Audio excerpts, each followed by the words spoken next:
Right. Hello and welcome to Discover Dorico, the session for April. I'm sure somebody will let me know if you can't hear me. I'm going to dive straight in. Straight in. I think we'll get started. Welcome to all those people who've joined us live. If you want to ask any questions, type it in the live chat comments box. I'll try and keep an eye on that.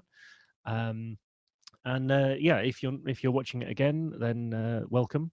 At whatever time it is. So I suppose it could be morning, afternoon, good evening, whatever it is. And anyway, this session we're going to cover kind of, I think, some not necessarily tricks, but maybe hints, ways of doing things you might not have thought of, and answers to questions. I've given answers to lots of people this month of how do I do this?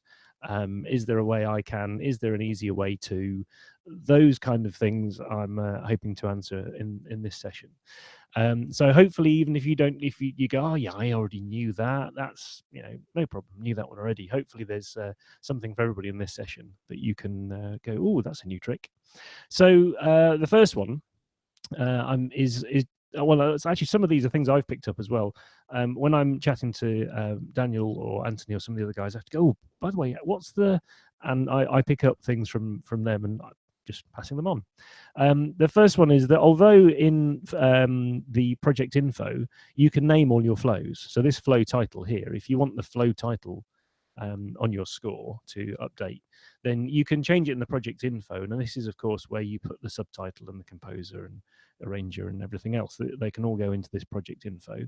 And at the top, you can choose whether you're writing this for the whole project, whether it's a particular flow you're writing the information for. And at the bottom, you can copy the information over. So if it's the same composer between two flows, then an easy option is of course, just to copy the information from a different flow. But what I often find myself doing is I'm doing examples like this, and I just need to kind of quickly label them. In setup mode, in the flows section at the bottom, if you haven't realized, you can just double click on the option here and give it a name, and that will automatically also update the token and update the information. So just a quick way of naming flows when you don't want to go in and enter all the information in the project info.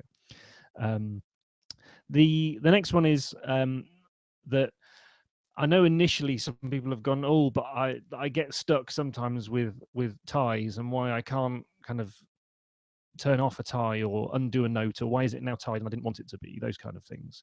So this note in the middle here, this B, what I'm going to do is, well, you could, I suppose, you could use the shortcut U here, and you could cut that if you wanted those to be two individual notes.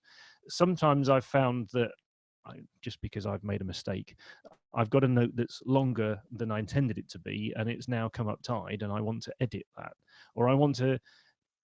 More often than not, actually, it's that I've missed off a rhythm dot somewhere, and I want to add something to it, but I don't want to have to delete the tie first and then go and edit it. And anyway, it can get.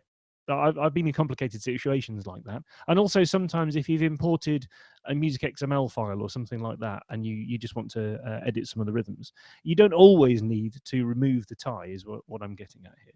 So one of the options I quite like using is if you use Alt Shift and left arrow, then it will make the note shorter by the length of the rhythm grid that you've got. So I'm on quavers over here with my rhythm grid.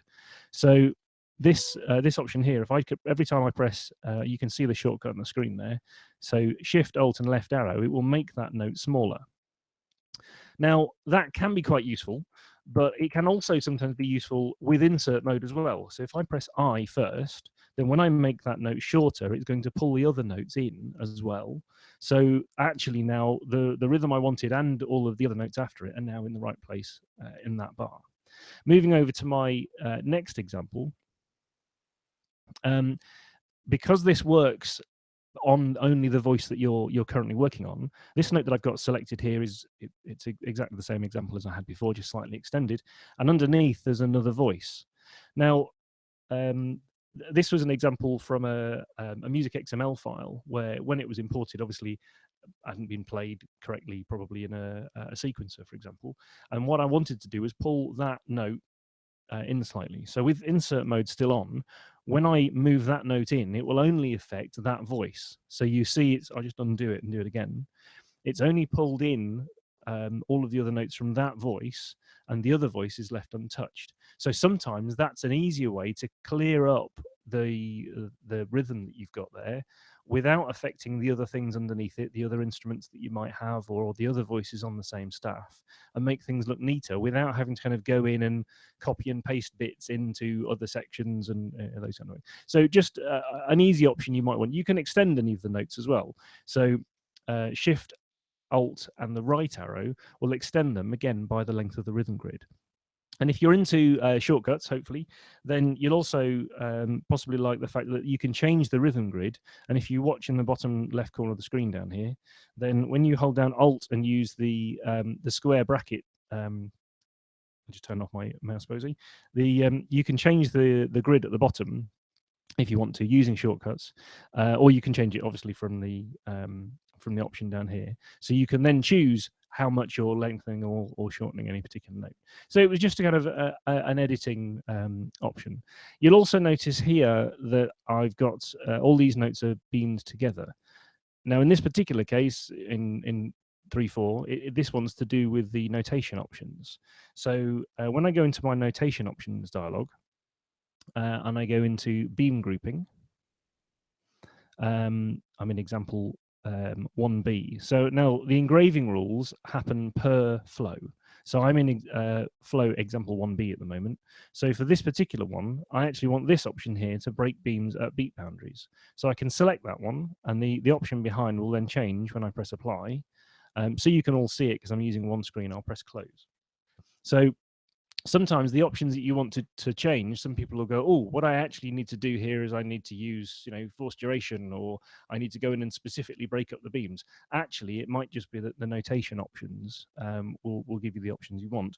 But make sure when you're using the notation options that you are using the right flow, because the options that you set in here do apply per flow. So there's the engraving options that you can set, which is another dialogue. They happen for the whole project. So here's the engraving options dialog, and you can see there's no option to select different flows or players or anything over here. So they happen for the whole project. The layout options dialog, these can happen per layout, as it might suggest from layout options. There are options at the bottom here for if you want to make a change to all of the layouts, then you can just press select all. You can also, from the bottom here, select just the full score layouts if you've got more than one, or all the parts if you want to make the same change to all the parts. And also, all at the bottom of all of these dialogues, there's an option to save these options that you set as the default. So the option we were just looking at in notation options, if you say, look, I always want this, these break beams at beat boundaries in 3/4, then you can save that as default. You can apply it to all of the flows if you want to in your current project, but you can save as default for all of your projects from this point forward. I'm sure somebody will ask if I don't mention it. Yes, there will be an option also down here, I think, soon for reset to factory. So if you've made a whole bunch of changes, or I know you're using somebody else's computer and they've set a bunch of changes, then you can you'll be able to reset to the factory defaults as Dorico came out of the box. So that one came up because some people were asking about some of the options in some of these dialogues and just saying, well, how do I, how do I make this what my defaults going forwards? And these buttons at the bottom had kind of got missed, I suppose. People just hadn't noticed them at the bottom, so we're highlighting them.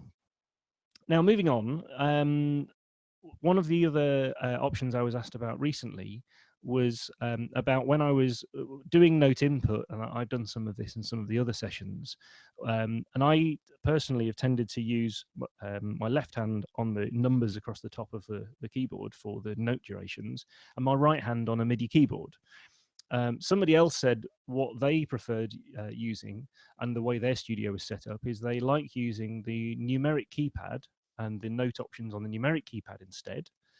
But what they really missed was the fact that the dot, the default shortcut for the dot on the numeric keypad, is actually a Cubase shortcut for return to 0 or go back to the beginning. And what they wanted was the rhythm dot on there. So we said, well, actually, that's a fairly easy thing to change if that's the kind of thing you want, and it does save you moving between the numeric keypad and the normal keyboard for just for the rhythm dot. So if you go into the preferences for Dorico and key commands, in here you can change lots of the shortcuts. So in this particular one, you can actually just search for dot, and in the note input section, this is a filter basically at the top, I can find my dotted notes option here, and you can see that the shortcut is full stop. If you want to put a new key command in there, then in here, you can just click in the box for the new key command. So that's this box here.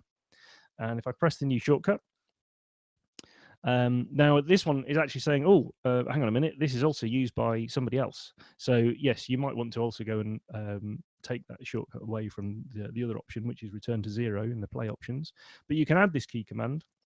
So now my number pad dot will be also the shortcut for rhythm dots, and then press apply and close, and that will now apply for your version of Dorico. Of course, if you've bought any keyboard stickers, then they're now not correct, but I presume that you'll know what the shortcuts are you've set if you need to, and of course in the key command section you can reset all the shortcuts if you need to as well. Now, the next one, the next example is a bit of a workaround in the meantime. People have been asking me about drum set notation amongst other features. Their drum notation, unfortunately, hasn't made the priorities list for the next update. Date as of yet unknown / can't tell you. But the update after that one, it will certainly be on the priorities list. But in the meantime, somebody said, I just need to add a bit of drum notation to an existing score that I'm doing. And I've done everything else in Dorico, or they were planning to do everything else in Dorico. Is there an option to do some drum set notation? So I said, well, depending on exactly which bits of this matter to you, here's one possible option. So here, as you may or may not know, if you've tried drum set notation at the moment, as it stands, I'm using version 1.0.30. All of the inner 5-line drum staff, no matter which notes you press, which notes you enter, they'll all sit on the center line, which isn't terribly helpful. We know we'll work on it. In the meantime, oops, my mistake. In the meantime, what I've tended to do, if I just need some drum set notation, is actually the problem is that the clef that you use, or the clef that's used by standard, if you at the beginning of the drum set part just do Shift C for the clefs dialog and type invisible,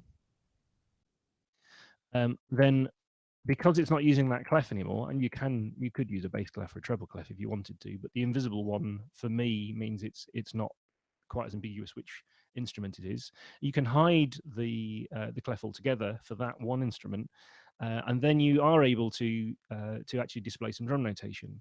So in this example, of course, you can see I can then I can do cross note heads, and I can obviously use two voices and do a basic drum part. So in a lot of cases, that's been enough to solve what people are looking for. Now, yes, playback isn't going to particularly work at the moment. Obviously, that will be addressed as well. But just for some people, it was a useful workaround, I suppose, in the short term, and until Dorico is updated with some new options. And actually, it's been quite useful for me. So let me just see, is there a... Yeah, if I just open another file, another one I was working on, I just wanted to make sure I'd got the drum notation in there. In particular, the clef didn't matter to me. The drummer's going to know exactly what I mean by all of these things. So in this particular example, I could achieve everything else. That was a useful workaround for me. Not for everybody, but it was for me. The next option that came up, or the next question, was actually something I've come across myself as well, and then had to go, oh, hang on a minute, how is it that I do that exactly? So I'm just going to make this part. We'll create all of this stuff again. So I'm just going to make this slightly easier for a second. Now I've got here an alto sax and a piano. Now on the alto sax part, I had a piece of music which was in concert E. So basically we've done that. And then when I went to the alto saxophone part, what I ended up was this, which okay, yeah, that's fine. 5 flats. I have been known to play a saxophone, an alto saxophone, and personally, I prefer not to have 5 flats. I prefer 7 sharps. Some people will go, "What?" But it's it's personal preference. I prefer to think in everything in sharps at this point rather than think in 5 flats, because an alto sax normally has 3 sharps more than everybody else anyway. So to fix this one, the easy option to do is to go to notation options, and this is one that you haven't necessarily found. If you go to accidentals, scroll all the way to the bottom, there's this little tick option for prefer enharmonic equivalent key signatures with fewer accidentals. This is exactly what I needed. So you just untick that, press apply and close, and in my saxophone part, it's going to be a nightmare now, isn't it? Because we're live. Oh no, I know exactly what I did wrong. I know what we did wrong. I selected the wrong flow. That was example 1A, and this isn't. This is example 3. This is what I mean about be careful, the notation options apply to one particular flow. So if I scroll all the way to the bottom again for the right flow this time, there we go. So now I have 7 sharps. So for me, that's actually much easier to read and more likely what I'd give to other alto saxophone players when they go, "Oh, so how do I? What is the 5 flats?" Really? Yeah. So that was just a useful option that some people might use. Back to our score. Now there's a few other things that have come up in questions, so we can cover them here. Now, in this particular one, there's a few things I can show here. The alto saxophone part here, you can see there's 2 voices. It's a crude example, but it shows you 2 voices. When you go into play mode, there is an option up here which is showing you again which flow you're looking at. So again, I'm looking at example 3 at the moment. And in example 3, my alto saxophone gets 2 lanes now. Now, in this particular case, this is because these are 2 different voices. So most of the instruments don't.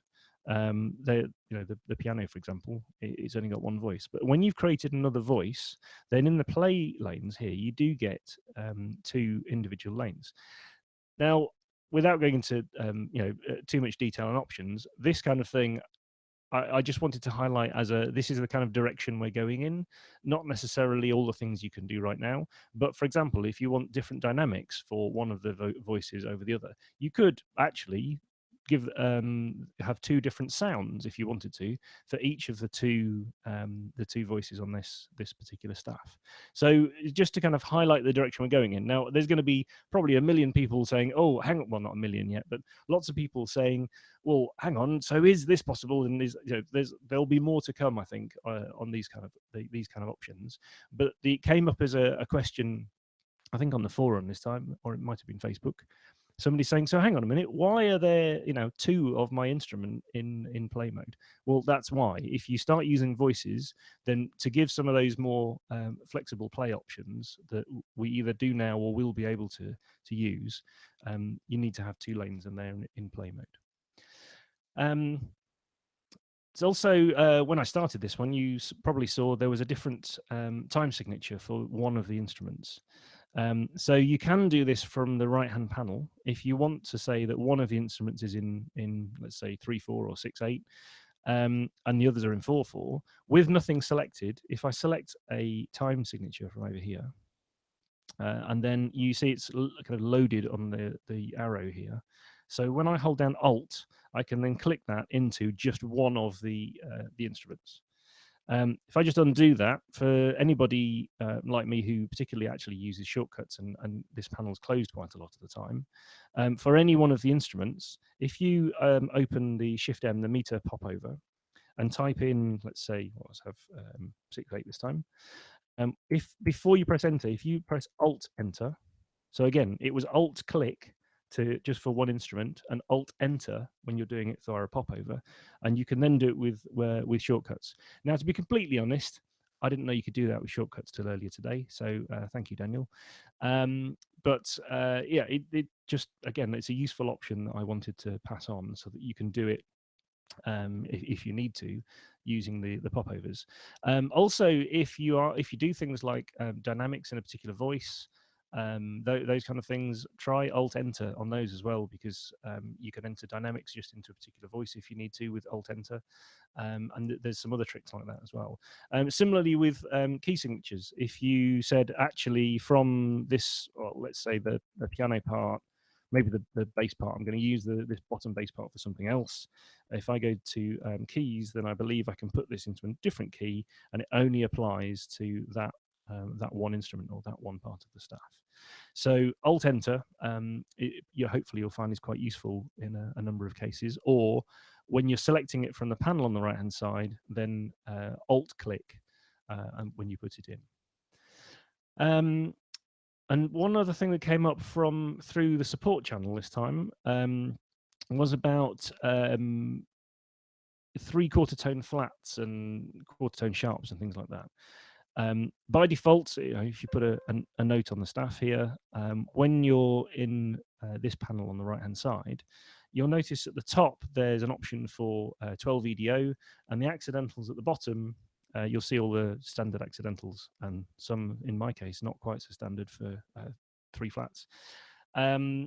So from the top section, if you choose equal temperament 24 EDO, then you've got lots more options.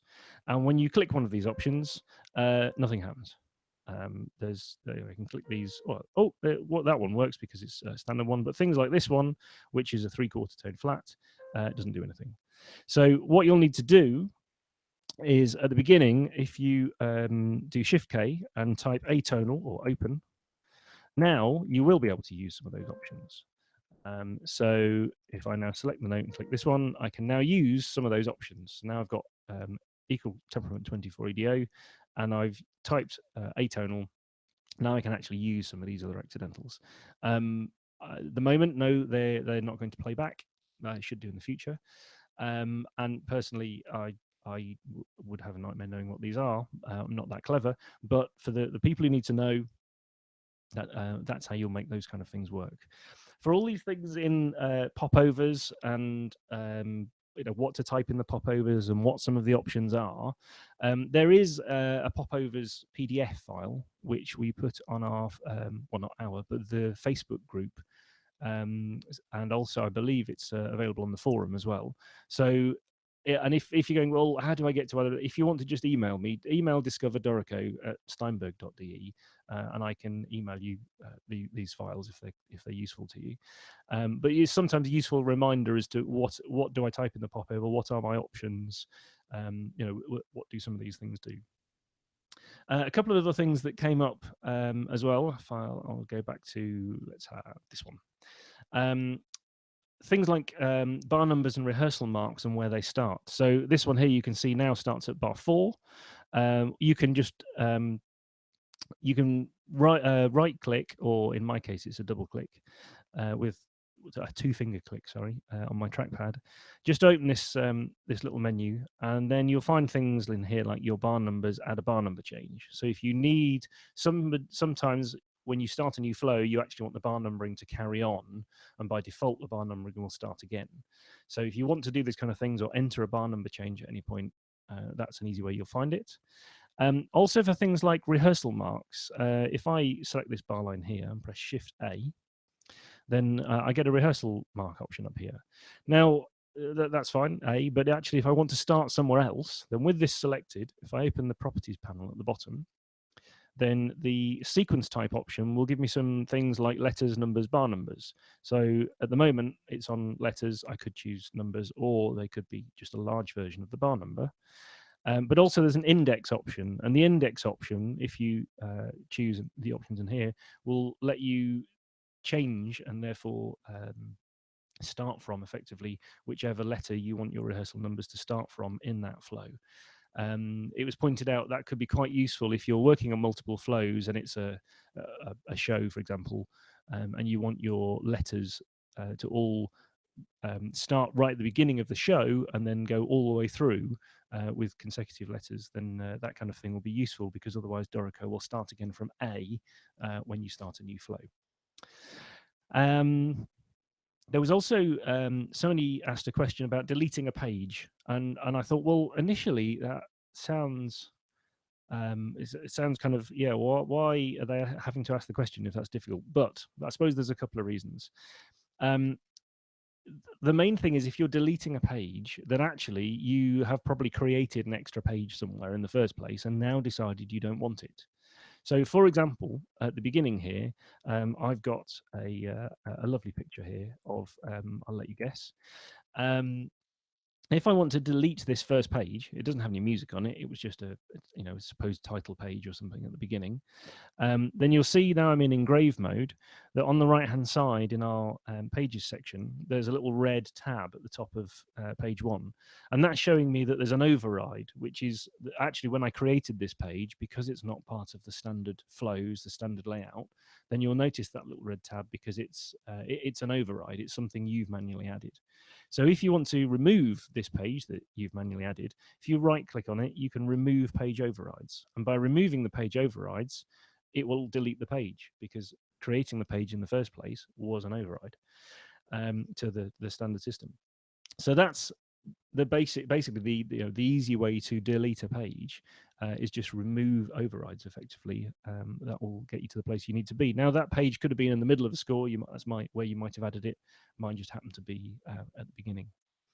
On a kind of engraving flows and other options, I was sent this question in by email, and there was a cello part here where they said, oh, this is lovely, but to conserve a bit of space on this cello part, my next movement, now I've kind of made this up a bit, but my next movement I'd actually like to start on in the middle of this page, on page 2. How do I do it? Because you can't kind of drag the music around and that kind of thing. So in engrave mode, you'll if you start to look at it, you probably go, well, I probably need to turn on the frames option and maybe play with that and drag them around. But one of the things you'll need to do first is in layout options, you'll need to go to your page setup and allow an existing page.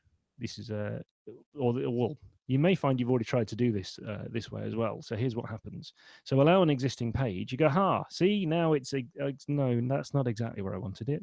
It's on the right page now, but it's not exactly where I wanted it.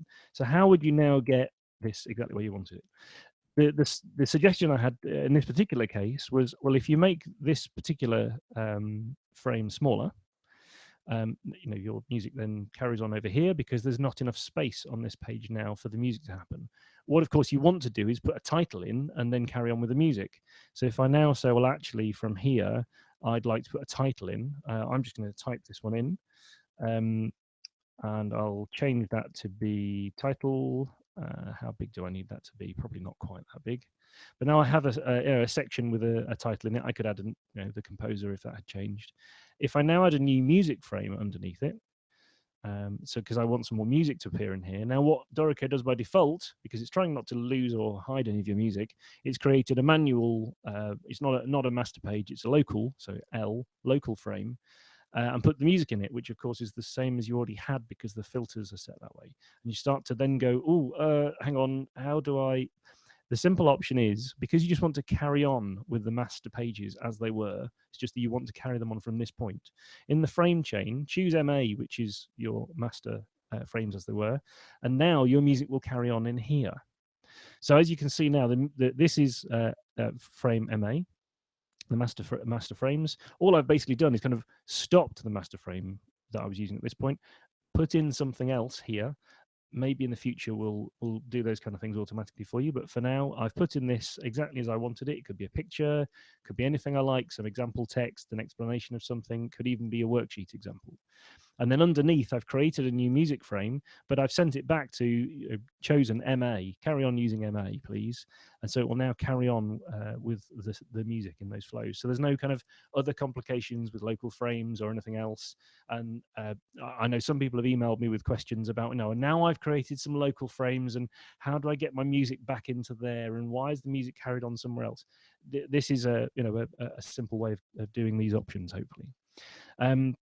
The next one actually is something else that then came up. Somebody said, well, when I'm working in a part, because this is a part I'm working in at the top, as you can see up here, then the multi-bar rests were then annoying because they didn't want multi-bar rests on when they were working actually in the part. And that's because when you go into layout options and for the players, when you scroll down, you can see that show multi-bar rests is on.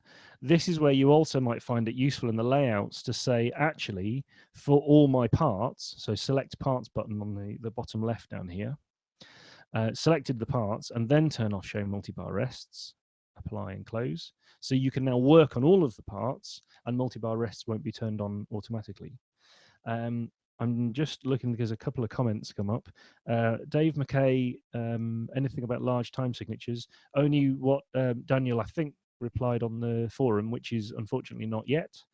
And Tony, how would you assign a flow title, which is the flow title for flow title 2?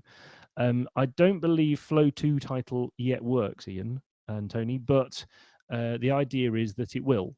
So at the moment, if you've seen our tokens PDF file, which is also available on the Facebook page, it mentions, for example, a token, which is, if I double click up here, you'll see this is a token, and it says flow title, and I've just seen message retracted. So it's picking up the flow title automatically from the flow. And the question was basically here, why did I put some text in? Because right now, as of the version I'm currently using on my screen, version 1030, you can't just say, actually put me flow 2 title here, flow 2 title.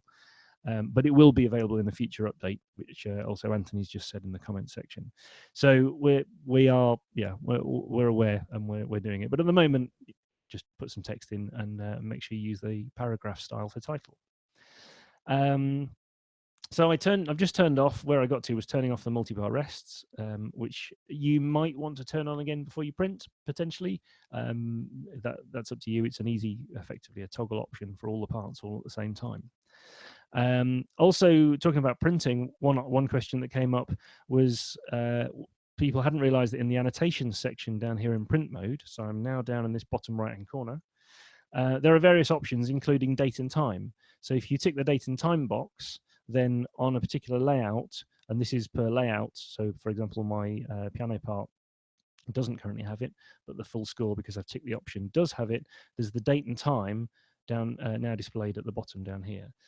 There were somebody said, but I don't want to display the full path name. We are aware, maybe that'll change in the future. For now, I suggest using interesting file names or folder names. So somebody suggested, help, I'm stuck in an engraving or publishing house.dorico, and please send more. I was going to say whiskey, but I think they were actually looking for Horlicks. Anyway, those kind of things. So make up some interesting folder names if you think they're going to display at the bottom.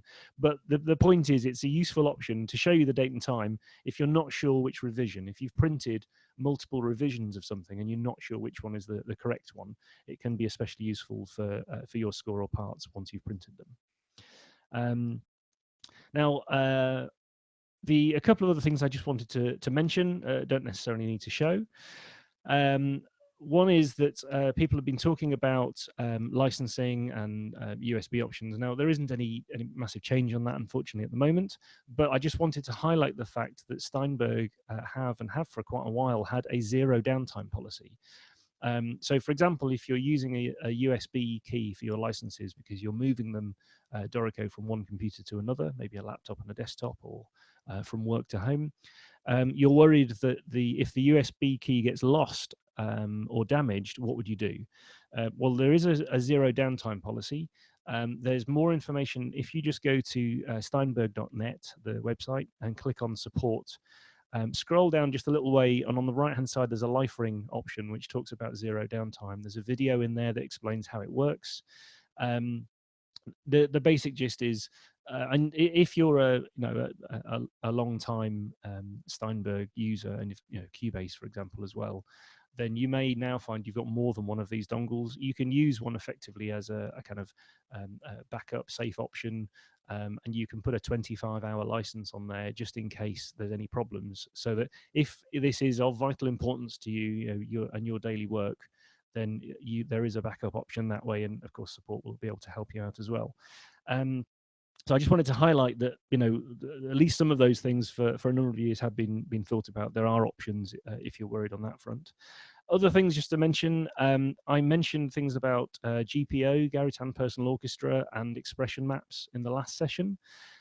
Since then, I have now done, as far as I know, what is all of, or until somebody says different, is all of a GPO 5 expression map. If anybody's interested in that, then drop me an email and let me know, or ask on one of the support groups or the forums. Once a couple of people have been trying it out, I don't know of any massive problems yet, so I may well make it available anyway in the forum for people to download, or from other places.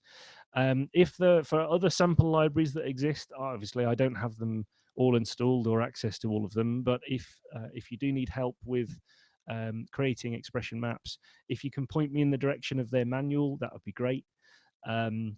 And hopefully, a list of what their key switches are and that kind of thing, then, let's see if we can help. If anybody else has already created some expression maps to use in Dorico, or you've imported some from Cubase and played around with those in Dorico, and you want to make those available, I'd love to hear from you, because I'm sure other people would like those files as well. So I've run slightly over a half hour. Fortunately, I never exactly specify how long these sessions are. But the next Discover Dorico session should be on Thursday, the 25th of May. And the upcoming kind of physical sessions, if you like. So Marcel in Switzerland, actually, he's just done a session. So if you're in Switzerland at the weekend and didn't go, then you missed it. But I believe there will be another one next month. So if you need details of that, get in touch, or check out the Steinberg Facebook page, because the events will be listed on there. Also, Jean-Marc in Paris is about to do some events, some sessions at Musicora. So if you're in Paris over the weekend, there's some other public events in London coming up. There's an ISM Dorico Day on the 11th of May that Daniel will be at. I believe you need to register for the session just so that the groups don't get too large. But if you're interested in that, then look on your favorite social media channel. I'm sure it's been mentioned. For those in education in the UK, there's also the Music Masters Association conference happening in May, and Daniel will also be talking about Dorico at that and running some sessions. And not to be too kind of UK centric, but I happen to know, because I'll be running it at the Yamaha Music Store in London, which is Wardour Street now. It's really nice up in their piano room. But anyway, I'll probably be in the basement, but running a session there on the 27th of May. Be just after the next Discover Dorico session, but we'll be there during the day running sessions and doing hands-on, and you can come and ask questions and that kind of thing. They're not just UK events. As I said, there's some I know about in Switzerland and France. I'm sure there's some other events that we haven't mentioned as well. So make sure you check out your favorite social media option. The Steinberg Facebook page, for example, has an events list on there where we try and only advertise things in the right country for you, but there's all sorts of things will be listed on there events wise. I know Anthony's been working on some new videos for things like page layout, so those videos will be coming soon on the YouTube channel, youtube.com/Dorico. I might have jumped the gun slightly. I don't actually know how ready they are yet, but they will be coming. As I've mentioned, there's a Facebook group. In fact, there's two at least Facebook groups. One of them's got a couple of thousand users in there now. You can look at the Steinberg Facebook page officially for when events and things are coming up as well. Obviously, there's our forum where we're very active, as I'm sure people are aware. And don't forget to check out Daniel's blog. blog.steinberg.net. If you're reading some or all of those, hopefully the information gets through to all of them. If not, check out more than one. For example, if you want to know more about the chords feature that is currently being worked on, then actually Daniel has written a fairly long description about what some of the options will be. So if you're kind of chomping at the bit to get that, and I know a lot of people are looking for chord symbols, then check out I think the best one's on the forum, but the Facebook one might be easier to find. To have a look at any of those. And if anything is unclear about things I've covered today or things I've said or when any of these things are, then feel free to get in touch. So discoverdorico@steinberg.de is the email address. You can email me at any point during the month. As you've seen today, I've taken lots of the questions that people have used and then made those into today's session. If you ask me a question, I'm not going to wait a month though to answer your question. I'll answer your question first. It's just handy to use. If you've asked the question, then I'm sure lots of other people also want to know the same kind of things. So if you have any questions, then get in touch, social media, email, and let us know what you need to know. Thank you for listening, all the people who are here, and yes, for people who would like us to come further south. There are other events and things being planned, and we'll mention those as and when we can. For example, there's an event in Australia that they're going to make me go to, which is quite a distance from here. I don't know about specific countries, but if you would like to run an event and you have, maybe you have a group that you'd like somebody to be at, then I'm sure we can get in touch with either your local Steinberg or Yamaha distributors and set something up. So thanks for listening today, or whenever it is if you're not watching this live. If there are any questions, we'll be on the comments for a little while after this session, or as I said, drop us a line and email us, and hopefully we'll see you all again on the 25th of May, so Thursday the 25th of May, same time, same place. Thank you, bye.